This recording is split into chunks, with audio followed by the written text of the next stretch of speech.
Hello once again, and welcome to parts 83 and 84 of Build Your Own R2D2. I've got two exciting parts coming up in 84. Those two parts I'm really looking forward to seeing in there. But first, it's 83, and we'll be finishing off the metal ring. That'll be nice to get that finished, and we're also plonking it on top of the deep fat fryer basket, as I like to call it. Hopefully we'll have more of an idea what the inside of the whole thing looks like. It's metal ribbing, or whatever you want to call it. So, let me see what's first. Okay, let me get right to the point. I'm not going to sing that song. You need to take the new piece that you got in this part and one of the brackets. Put that underneath. They say slip that underneath. Why did they say slip? Why not just say put it underneath? Place it underneath. Obsessed with slipping. Anyway, you screw that in the top, and also the number is up the top again. Also, you're then doing it on the other end. So you're screwing in from the top again. So let's go and put these on. Okay, brackets are on, and then you're putting the rest of the metal ring onto that, and then you're screwing in the other two screw holes there. So at last we make a nice ring, and also all the numbers are up the top, which does make me question again, why did they need to have one piece of one ring where you had to flip one over? Anyway, time to screw this in. There we go, all in. So now we're doing more sensory things. You need your two sensors that you got in this part. They are not the same. They're labelled left and right. So you need the R1 first. I guess it doesn't matter which way around you do it, but you're doing the same thing with each. You're taking the sensor lead and you're plugging it into the only slot there, and it's the little one out of these two. And both of these are identical as well. Okay, they're both in there now. Next, you're taking hold it by the wire, is best, I guess. And you're taking R, I guess it doesn't matter which one you do first. These two white bits are exactly the same because they've got the same number on.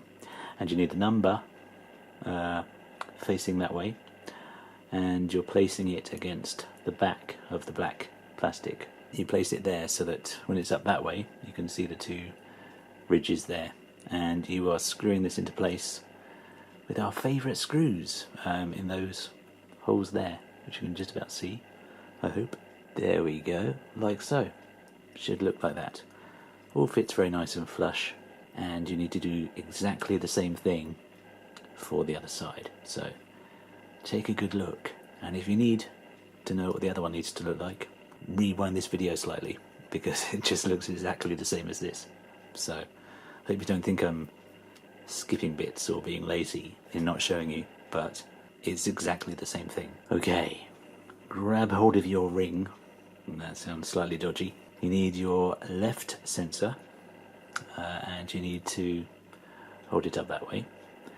And you're finding the sticky up bit in the ring, and don't panic because it's the only sticking up bit. You need to place the left sensor to the left of the sticking up bit, so that the black bit goes over the little dip there, and you line up the two holes, and you need two more black screws to screw that in. Strange that we're using black screws through metal, but that's what they say. I have to say, despite hurting my finger slightly, that is extremely secure in there. And so now you need to do the same on the other side. You are lining that up with the holes and the black bit in the little dip there, and screwing this into place. Okay, they're both in place nicely there. And next you're taking the little rubbery piece that you got in this part, and you're placing it over the sticky up bit. You need to make sure the hole lines up so that you can screw it in. That's using a 6mm flange screw, silver one, through the top there. Okay, there we go, that's nicely in there. So now we're putting this on top of the deep fat fry basket. Alright, here's the good news. The good news is I can show you the next piece. You take the ring and you have the little metal basket thing with the pillar that side, and you line it up so that the black bit is there. That's going over the pillar, well, the screw hole is going over the pillar. Then you're lining it up so that the sticking out pieces of either side, let me show you, those pieces there are sticking out and they're matching up to the little holes there in this ring. There we go. Should all click into place like so. That's the good news. The bad news is that I can't currently find more than one 4mm screw for these two, or these four screw holes. So I'm going to go and search for these, and hopefully I'll get back to you the same night.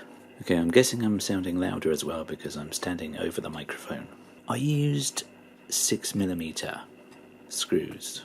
I thought, it did seem a bit of a coincidence to me that there were only 4 screws looking like this left in the bag that I got with either this part or the last part. There's only 4 left, and that's what I used. I mean, I'm not going to complain about DeAgostini telling me the wrong size, because the fact is they're all in there and it's holding in very, very nicely. So how could I complain when it's worked? Anyway, you need an 8mm to screw into the top of the pillar there. And now I'm going to take a break once again because I need to do some testing. I haven't quite worked out exactly what they mean yet. They're talking about holding a ruler this side, that side. I don't know what they're talking about just yet. I'm going to find that out, and then I will try to explain all afterwards. But there's little benefit, again, to you seeing any of this. You're just going to see lights going on and off and things moving around. That's fairly pointless to me. It doesn't really help a lot. So I'm going to go and do that and then get back to you with hopefully good news. God, I hate testing things. I really do. Basically, you had to just put something in between the sensors there, and the green light on a little tiny circuit board had to turn off when you put something there. I just used my finger and it did turn off. So test successful, and that brings us to the end of 83. So that being said, let's see what's in 84. Okay, we're going down again in this part because I've lowered the camera, so hopefully you can hear me a bit better. And we are, I think, exclusively working on these 2 blue bits here. Now, not only are they the iconic little blue bits, but they are actually motorized. These will be opening and closing, which I remember seeing on the R2D2 advert before it first came out. Before it came out. So we're working on that, and there's a lot of really awkward looking mechanism stuff to work on, which to me right now looks very scary. All sorts of weird positioning, and then there's the motor itself. Obviously they can't trust us to make a motor. Oh no, they have to make that for us. I'm surprised actually that they didn't get us to put all the little cogs and stuff inside there, because that looks like something that we should be doing. But you had that taken away from us because we were in a rush here. Last 20 parts. So that's all the things you get. So hopefully by the end of this we'll have these arms in here. Maybe even testing it out. I don't know yet. There's the wire to plug into something. Or whether that something is the battery pack, I don't yet know. So, although this looks scary, I'm actually quite confident for a change that this magazine will guide me through. Deep breath. Let's get started. Okay, another important note here. Whilst these pieces do look identical, I want you to take BP 50, and you'll see the number inside there. And you take this little tiny weird piece here, which looks like a little mini white lightsaber, and you're putting that in the top there. So if you hold it that way round with the number facing you, you're putting it in from the right, and you'll see that it fits through the slots there. So these 2 bits sticking up will fit through the hole, and the little notch on the end, that will also fit through there. You can see it's all going to go through the other way. Okay, I did actually test this before, by the way. Okay, and then you're taking this double crank. I don't know how you'd know that's a double crank ever in your whole life, but there you go. And you're taking this piece with the little slit there, and you're putting that over there, like so. And that will mean that there's a hole in the end, there. Now, in there, you need to screw it in with a 6mm black screw. So let me go and screw this in. Okay, and by the end, it's meant to look like that. So basically, if it looks really weird, you know you've got it right. Okay, next you're taking BP51, and you're holding it that way up, and you're taking the other piece, which is, I think, identical to the first piece, and you've got the little sticking up bit there. I don't know if you can see it. And you're slotting it in the bottom from the right, and then it'll go all the way through just like that, just like I did in rehearsal. Brilliant. And then you need the single crank, which of course it's that one. I mean, how could you not know that's a single crank? It's obvious. And you find your little bit that's sticking down the bottom there, sticking out, and you take your single crank, find a little slit in the bottom and match it with the bit that's sticking out there. Put that over there like that, and screw that into place at the top. And they should look like that. Now, at this stage, I have to confess, I haven't got a clue where they're heading with this. So, let's go and find out what's next. Okay, next you're taking these two pieces, and you're putting this bit onto this bit here. Now, the instructions say it doesn't matter what angle it is at. Now, I think we all remember Footgate, don't we? Where they told you, oh yeah, screw in the bottom of the foot, and then the next two parts, it was like, oh no, by the way, unscrew the foot again because we made a mistake, you need to put something in there. So, I've put it in there exactly like in the picture, but guess that bit's up to you. So that's in there, like that, and then you need to take this matching metal piece, looking very nice there, and you need to set my auto sensor off just then, and you need to put it over there and screw it down with two 6mm black screws. And look at that, you've made a little candle for your doll's house. And that's what it should look like. And the screws do come out the other end, which at first I thought, you've made me use the wrong screws again, but they are supposed to look like that because I've seen it in the other pictures. Do you know what? This part gets weirder and weirder as it goes on. It's looking like the weirdest part yet. Anyway, you take this bit, your little candle that you've just made, and you take this bit, which apparently is a clutch lever, and you find the middle of it, and you can see the matching part there on top of your candle, if this will focus. Ah yes, look at that. And then you're putting that into the slot there, and then you're screwing that with another 6mm. I can see this is going to be quite awkward, but got to give it a go. Okay, that's screwed in there, and then you need to have it up this way, and you need to take one of these pivot pins and put it in from the underneath. I'm guessing I'm probably going to edit this down slightly. Ow, is all I can say. That's how I achieved that. Now you're taking one of these, either one of the con rods. You're making this up as you go along now, DeAgostini. Doesn't matter which one, they just say either one. And you're putting that over the pin that you've just stabbed your thumb with just a couple of minutes ago. I can honestly say I've been through pain to do this. Ah, it popped on. There we go. So that's that on there. And then you're basically doing the same on the other side. You're sticking a pin up through the bottom, and you're putting the other con rod. It sounds like some kind of drag racing model making going on here. I'm not going to do it right now, but you put the pin through there, and then you put the other con rod on the other end. Okay, I've arranged them how it's said to in the magazine, because you're taking BP51, which is the lower arm, and that is marked with an R, and that needs to match the longer conrod, which is down there.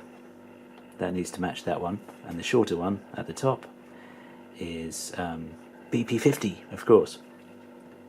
And you're putting the other two, well, another two pins in the top of this piece here, or that piece and that piece. So you're keeping it that way up, and then the pin's going in the top of that one, and then you're putting this bit under there to link up to there, and this piece, I'm going to presume, because otherwise if you put it like that it would look very weird and wouldn't work, you're going to be putting it up that way and attaching it there. Okay, there's that one in. It's looking all very mechanical and very wiggly now, and I've already eventually put the little pin through the shorter bit, or what do they call it? The single crank, that's what it is. And then you do put it down through this one. So let me go and do this, which is going to be involving a lot more squeezing.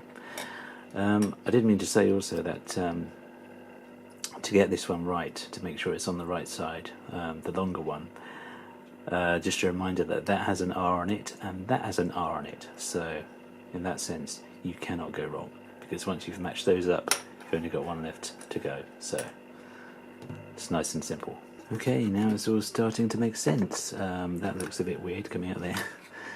Basically you're lining this up at the back, and you're feeding both of them through the front holes at the edges, you can see. And you're going to have to forgive me, but I can't seem to get this one back out again, so that I can't feed them both through. But basically, when you have them right and in place, you'll see that the white bits also line up with the holes in the edge of the inside of the panel. So there we are. That's the inside of it. And next you just need to double check that they're both sitting flush with the outside. I wanted this to be a big reveal at the end, but never mind. You need to double check that they do fit flush, which they don't, because every time you adjust the back slightly they come out again. But that should be resolved shortly, because next you need to take one of these. Now again, these are specifically numbered, so this is 48, and 48 is going up the top, and then you need to screw it in either side with two 6mm screws. I'm pointing at my thumb there. Either side, right there. Okay, that's in there. Tiny bit awkward, but not too bad. And then you need to take 49, and you're putting it on the bottom one. It's basically to stop them flaying about everywhere, it seems to me. So, again, let's go and screw those down. Alright, that's them in place. There was all kinds of weird plastic clicking noises when I was screwing the last one in, but hopefully it's okay. And now we're working on a motor. Okay, it's motor fitting time. Quite scary. You need these two pieces, and you're fitting the motor into this piece, which is the bit with the two recesses there. And you need to have the motor this way up so that the writing's on the top. Now, looking at the pictures, it looked... Ooh, hello. Looking at the pictures, it looked like the writing was not on the top, and it looked like it was this way up. But looking really carefully at where the cogs are, the cogs should look like that. Come on, focus. There we go. That's how they should look. So the writing is on the top, and you need to poke the end of the motor through the end of the hole there, the end of the plastic piece. Then you need to, before you put the top of it on, you need to find 3 3mm silver screws, and I found one that was just attached to the motor, so I'm going to try that one, and hopefully it will work, because I can't find any other screws. I'm just going to have a look around and see what I can find, and then I will screw these in and then I'll get back to you. Okay, that is in there. It was, as I suspected, the tiny screws that you got in this delivery. So if you get them delivered 4 at a time like me, it will be in your delivery. If you don't, it's in the last part, or the part before, in one of the bags that you get. Just look for the tiniest screws that you can find, and that's them. Okay, so that's in there, and then you see the arrow there at the top of the plastic, hopefully. That is facing towards the pin. So you need to put that over there, and then you need to screw all 6 down. Wrong, you need to screw 2, these middle 2 here, because I'm assuming that these 4 are to be screwed onto the inside of the body somewhere.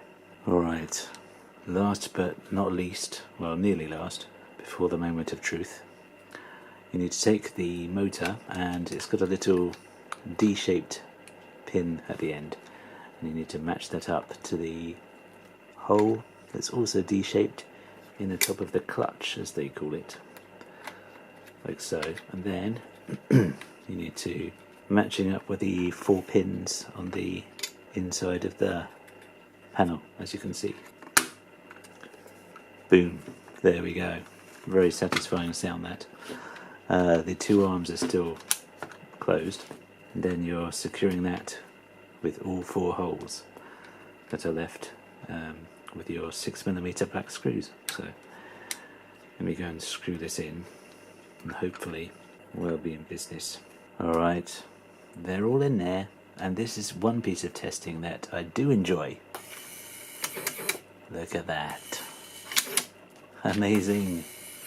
They're a little bit clunky, but that's the whole point of R2D2, surely. I'm liking that. Of course, it is quite sad that that flap doesn't open, as anyone who's watched Return of the Jedi will know. That flap does open when they're on Endor, and R2D2's trying to get the door open, and the stormtrooper shoots him, and he goes mental. That flap, you will see, opens. But that was closing. I'm very happy with that, because it pretty much, after I've done it a few times, it does it perfectly. They close right into the body, so I'm very happy with that. That being said, that completes part 84. I'm not saying that was easy, but it was definitely worth it. Hope you've enjoyed this video, and I'll meet you back here next time.